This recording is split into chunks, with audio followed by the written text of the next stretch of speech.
I've spent most of my life learning how to read a room. So the moment I stepped into that attorney's office and saw who was sitting in the corner, my body went stiff. Emily, my daughter-in-law. She wasn't supposed to be there. No one told me she would be. And the way she looked at me, that polite, empty smile that never reached her eyes, told me this wasn't an accident. Whatever was about to happen had her fingerprints all over it. But in getting ahead of myself. This really began the day I buried my brother. His name was Daniel. Danny, to everyone who loved him. He was 4 years younger than me, and for 63 years, he was my closest friend. We grew up together in Nova Scotia, moved west in our 20s, and built our construction firm from the ground up. Side by side. Equal partners in everything. Danny never married. Never wanted to. He said he'd watched too many marriages rot from the inside. Too many good men turn bitter. He preferred freedom, he said, and family. Especially my son Ethan. Ethan was Danny's godson. Danny held him before I did, my hands were shaking too badly. He taught Ethan how to skate, how to fish, how to swing a hammer straight. He paid for half of Ethan's engineering degree because, as he put it, a sharp mind shouldn't start life in debt. Danny wasn't just an uncle. He was a second father. That's why what followed felt like a betrayal not only of me, but of his memory. Danny died of a massive heart attack. No warning. No slow decline. He was inspecting a site outside Hamilton, checking foundation work on a mid-rise project, when he collapsed. The ambulance never made it in time. He was 66. The funeral was small. Danny had insisted on that. Had updated his will 6 months earlier, meticulous as always. Cremation. Ashes scattered along the northern shore where we fished as boys. No spectacle. He hated spectacle. Ethan delivered the eulogy. He stood there, 34, accomplished, respected, and spoke about his uncle with grace and clarity. About a man who taught him that strength and kindness weren't opposites. There wasn't a dry eye in the room. Including mine. Emily sat beside me in the front row, holding my hand. I'll admit, I never fully trusted her. There was always something calculating behind her eyes. Something that made me measure my words carefully. But she loved my son. And that had been enough. After the service, after the ashes and the quiet drinks back at my place, people drifted home. Ethan stayed to help clean up. Emily disappeared into the guest room after 20 minutes, saying she had a migraine. Dad, Ethan said as we washed dishes. Uncle Danny's lawyer called. I dried a plate slowly. Greg Holloway. Yeah. He wants to meet next week. Both of us. About the will. I asked. I already know what's in it. Your uncle and I reviewed it together. He's leaving you 40% of his share. The rest goes to your cousins and a couple of charities.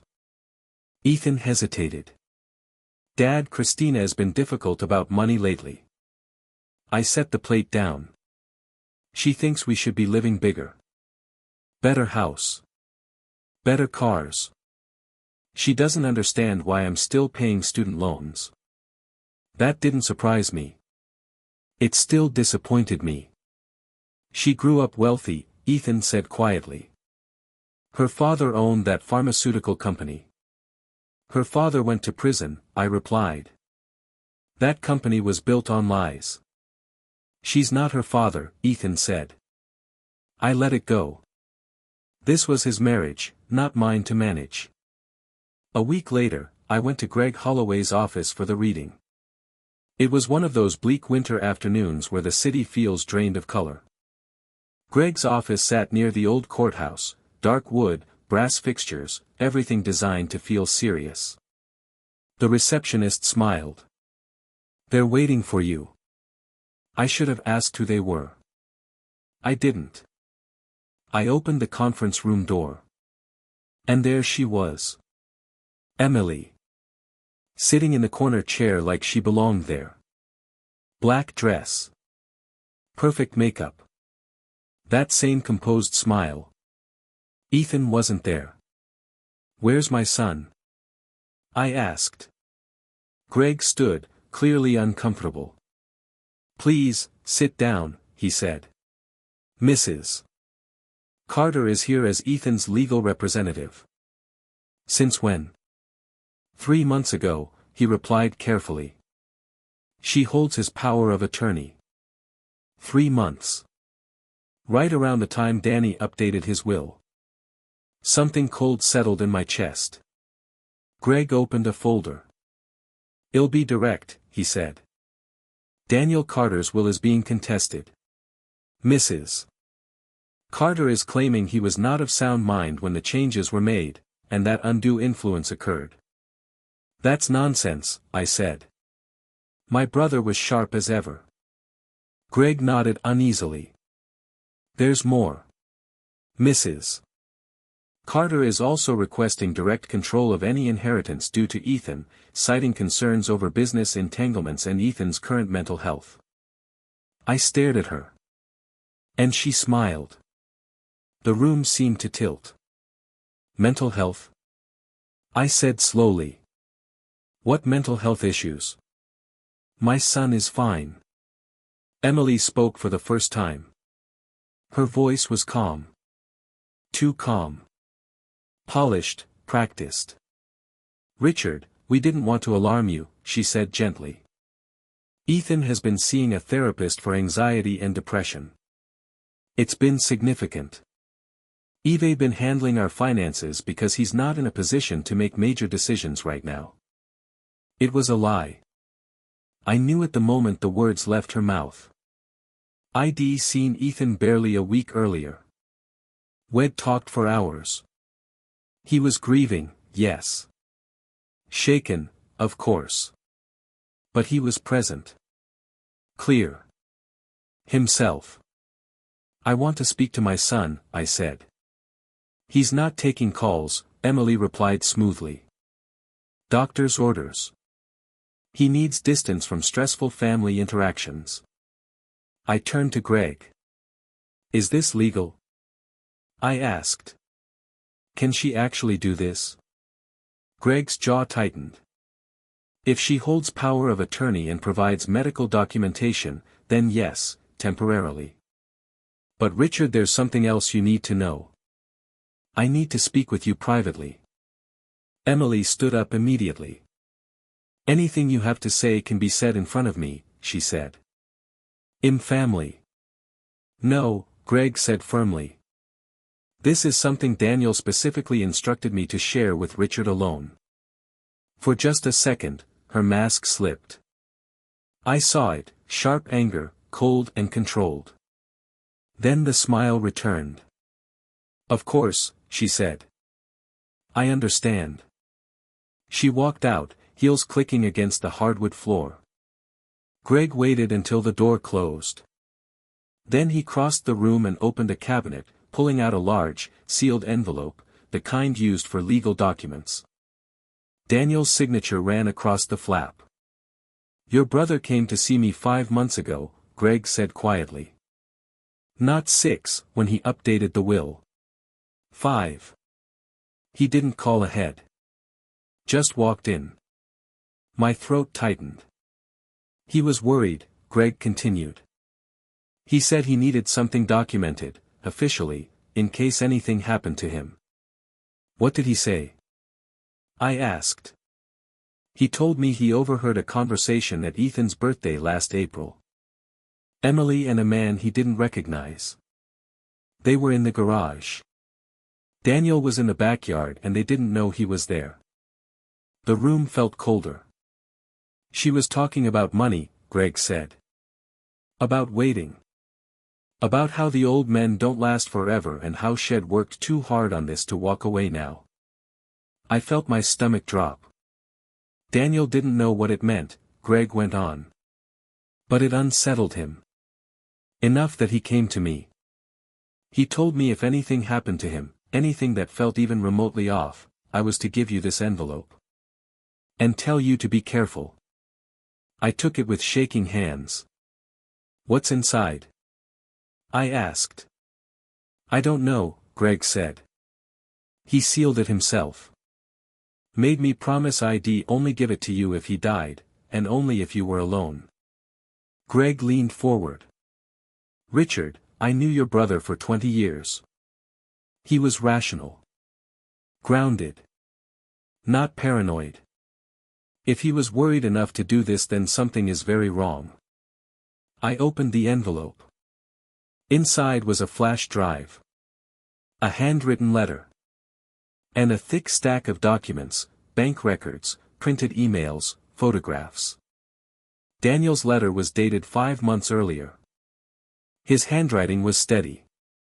Clear. Richie, it began. Only Daniel ever called me Richie. If you're reading this, I'm gone. And I need you to be smarter than I was. I need you to see what I should have seen sooner. Emily is not who she pretends to be. I've been watching her for the past year, ever since that conversation I overheard. I started paying attention. Really paying attention. She's been isolating Ethan. Slowly. Carefully. You may not have noticed, she's subtle, but think about it. When was the last time Ethan came to Sunday dinner alone? When was the last time he called you without her listening? When was the last time he saw his cousins? His university friends? She's cut him off piece by piece. My hands were trembling now. I hired a private investigator. His report is in this envelope. Emily's legal name is Emily Carter, but she's used 3 others. She's been married twice before. Both husbands were significantly older. Both had money. Both died within 10 years of marriage. One from a medication error. One from a fall down the stairs. Both left everything to her. She's a con artist, Richie. A very good one. And she has her hooks in our Ethan. I lowered the letter slowly. And in that moment, I understood exactly what kind of war had just begun. The flash drive contains recordings. That's what Daniel had written. He said he'd hidden small audio recorders around his house after his suspicions hardened. Ordinary devices. Nothing dramatic. Just enough to listen. You'll hear her on the phone, he wrote. Planning. Calculating. Talking about me as if I'm already dead. Talking about you like you're next. He admitted he didn't know what to do with what had uncovered.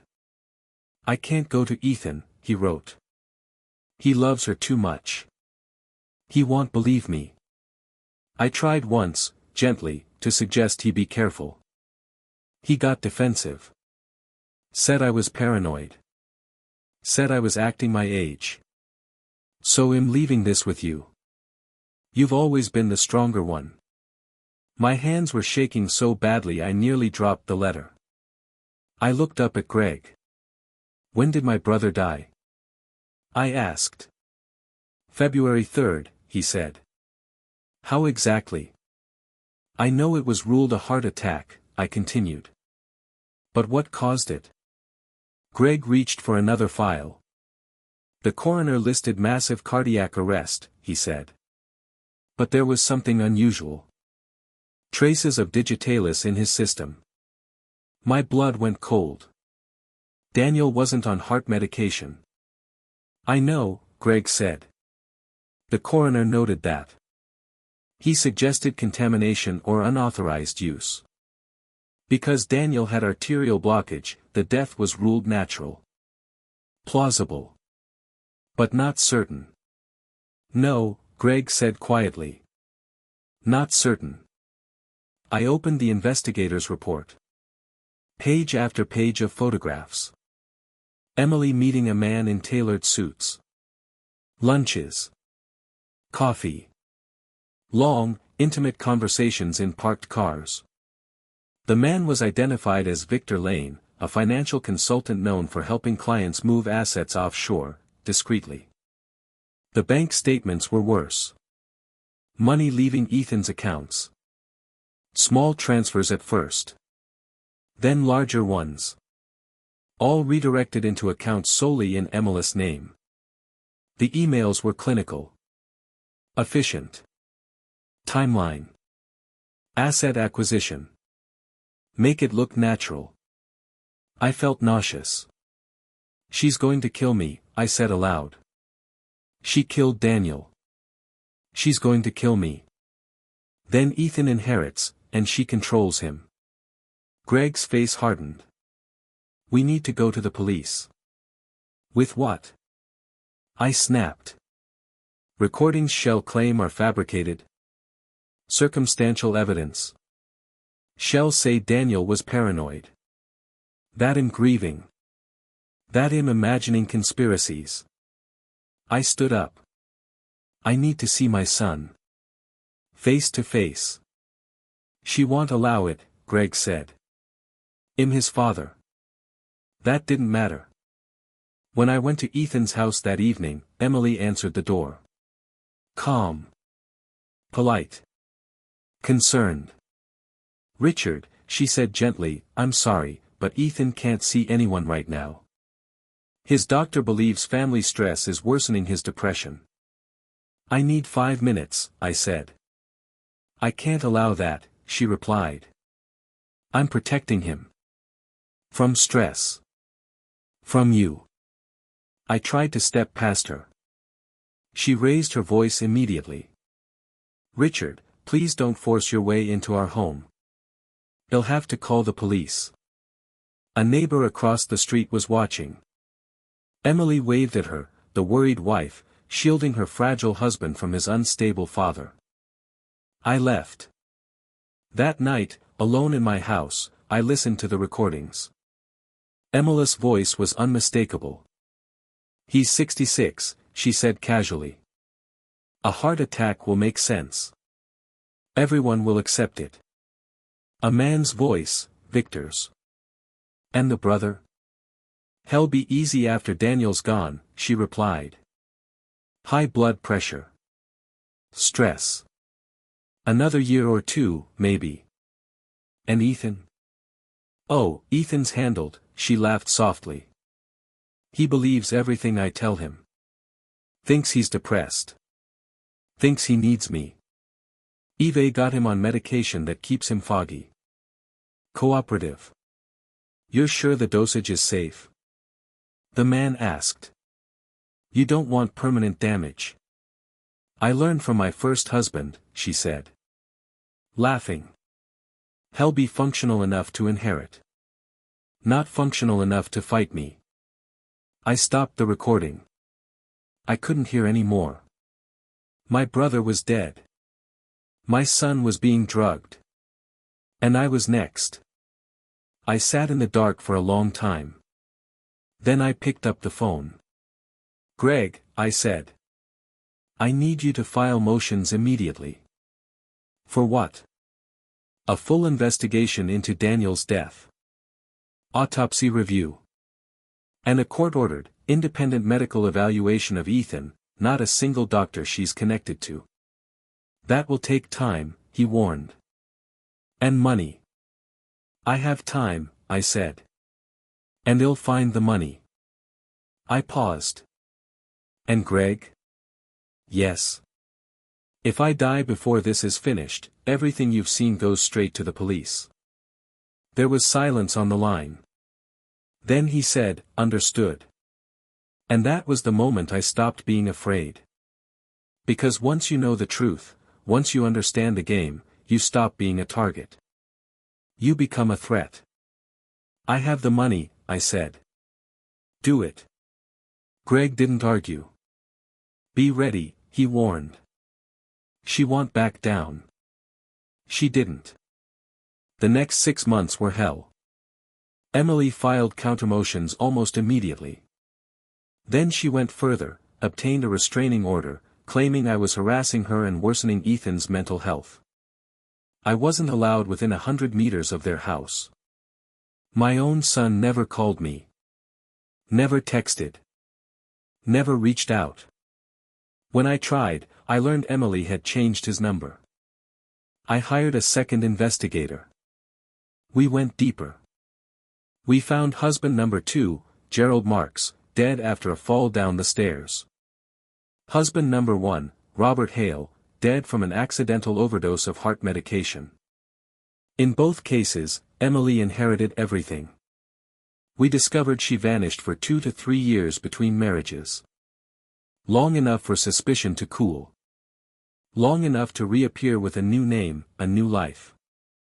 Her real name wasn't Emily at all. It was Allison Draper. 2 arrests for fraud in her 20s. No convictions. Just enough to learn how to be more careful next time. We brought everything to the police. Detective Laura Kim, Toronto Police Fraud Unit, took us seriously. She reviewed the files, listened to the recordings, studied the financial trails. Then she said what everyone else had said. It's circumstantial.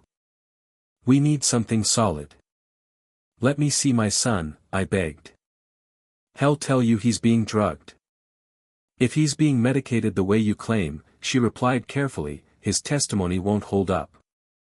We need physical evidence. Or we need to catch her. So what do we do? I asked. She studied me for a long moment. We set a trap. The plan was simple, and terrifying. We would leak information to Emily through her attorney. Fake medical records showing I had late-stage cancer. Nothing sloppy. Everything airtight. Enough to convince her that my timeline was accelerating. She won't wait, Detective Kim said. If she thinks you're dying, she'll push Ethan to sign paperwork. Transfer assets. Lock everything down. And if she tries to speed things up? I asked. Well, be watching. I didn't feel safe. But I agreed. The records were planted. Her lawyer accidentally saw them during a deposition. Then we waited. 3 days later, my phone rang.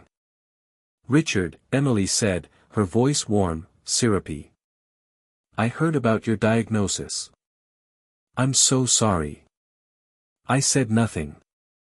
I know we've had difficulties, she continued.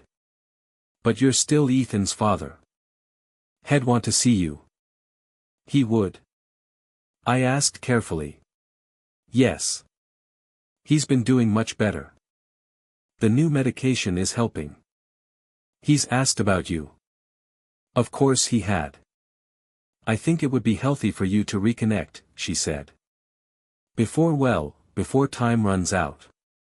Before time runs out. I'd like that, I said. Very much. Why don't you come for dinner tomorrow? She suggested. I'll make your favorite. Pot roast. The same meal she'd likely used before. I'll be there, I said. Detective Kim set up surveillance immediately. An unmarked van across the street. Audio on me. A rapid response team if anything went wrong. The next evening, I drove to my son's house with my heart pounding. I hadn't seen Ethan in 6 months. I didn't know what version of him I'd find. Emily opened the door wearing an apron, the picture of a devoted wife. Richard, come in, she said warmly. Ethan's in the living room. I stepped inside. And my heart broke. Ethan sat on the couch, thinner than I remembered. His eyes were dull, unfocused. He looked like someone had turned the volume down on his life. Dad, he said. Flat. Empty. I sat beside him. How are you, son? I'm okay, he said slowly. Better. Emily takes good care of me. Emily smiled from the doorway. Dinner will be ready in 20 minutes, she said. Ethan, sweetheart, why don't you show your father the workshop in the garage? I just finished setting it up for you. Ethan stood. Not eagerly. Not reluctantly. Mechanically. And as he walked toward the garage, I realized something with chilling clarity. This wasn't about inheritance anymore. This wasn't even about control. She was practicing. And if we didn't stop her tonight, there wouldn't be a next chance. I followed him through the kitchen, past the stove where Emily was stirring something in a pot, and out into the garage. The space was nearly empty, just a workbench, a few tools, the smell of oil and cold concrete. Ethan turned toward me. And suddenly his eyes were no longer dull. They were sharp. Clear. Awake. "Dad," he whispered. "You've been pretending." I froze. "I haven't been taking the pills," he said quickly. "I hide them. I spit them out. I know exactly what she's doing." My knees nearly gave out with relief. "Thank God," I whispered. I know what you thought," he said. "I'm sorry. I couldn't contact you. She watches everything. My phone. My email. Even the GPS in my car." He gripped my arm. "Dad, she's going to poison you tonight. The pot roast. I heard her on the phone. They think you're already dying, they're just speeding it up." "I know," I said. "Police are outside. We have a plan." His face tightened. "No," he said urgently. "You don't understand. David isn't just her accomplice, he's a cop. He's been feeding her information. That's how she stayed ahead of everything." The floor seemed to tilt beneath me. "You're sure?" "Yes," he said. "You've been recording everything. Hundreds of hours. I was building a case. But Dad, if you eat that dinner, no one will get to you in time." From inside the house, Emily's voice floated out. "Dinner's ready." Ethan and I locked eyes. "What do we do?" I whispered. He reached into the toolbox and pulled out his phone. "We stop playing her game. We call the real authorities. You've been in contact with an RCMP officer, someone David doesn't know." The garage door creaked open. Emily stood there holding 2 plates of food. She was smiling. But her eyes were fixed on Ethan. Really looking at him. And I saw the moment she understood. The smile vanished. "You little bastard," she said softly. "You've been awake this whole time." Ethan raised his phone. "It's over," he said. "Or should I call you Allison? I know everything. And the RCMP is already listening." A calm female voice came through the speaker. "Mrs. Carter, this is Corporal Zhao with the RCMP. We have units surrounding your property. Please put the plates down and place your hands where we can see them." Emily looked at the plates. At us. At the open door behind her. Then she made her choice. She threw the plates and ran. We ducked. The food splattered across the garage wall and floor. Steam hissed. Where it touched my shoe, it burned, not just heat. Chemical. Caustic. Shed prepared it carefully. Something that would dissolve tissue. Something that would make it look like my illness had taken me. We heard her car start. Tires screamed. Then a crash. Shouting. Silence. When we stepped outside, she was being pulled from the wrecked car in handcuffs, screaming, fighting. David was arrested 3 streets away. It was over. Ethan turned to me and hugged me, really hugged me, and for the first time in 6 months, I had my son back. That was 8 months ago. Emily, Allison Draper, is awaiting trial on multiple counts of murder, attempted murder, and fraud. They exhumed my brother's body. The second autopsy confirmed poisoning. Digitalis. Precise doses. She knew exactly what she was doing. Ethan is recovering. Therapy. Time. Patience. We have Sunday dinners again. Just the two of us. We renamed the company Pearson and Pearson, in my brother's memory. And me? I'm still here. 64 years old. Alive, despite her best efforts. Sometimes I think about how close we came. How easily this could have ended differently. If my brother hadn't been careful. If my son hadn't been brave. If we hadn't trusted each other more than her lies. I visit my brother's memorial by the water where we used to fish. I talk to him. Thank him. And every time, I make the same promise. I will never ignore my instincts. I will never stay silent when something feels wrong. And I will never let anyone isolate the people I love. That's the lesson my brother taught me. Even in death. And I won't waste the life he saved.